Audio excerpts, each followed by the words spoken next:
आपण पाहत आहात कराड टुडे न्यूज।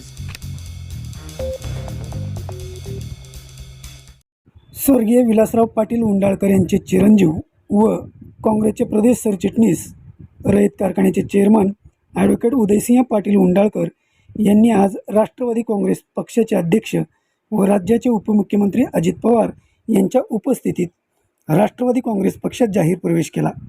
राज्याचे मदत व पुनर्वसन मंत्री मकरंद पाटील, खासदार नितीन पाटील, आमदार सचिन पाटील, जिल्हाध्यक्ष बाळासाहेब सोळसकर यावेळी उपस्थित होते।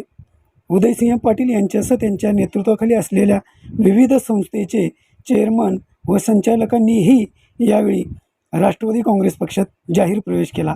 या कार्यक्रमास हजारो उंडाळकर समर्थक उपस्थित होते।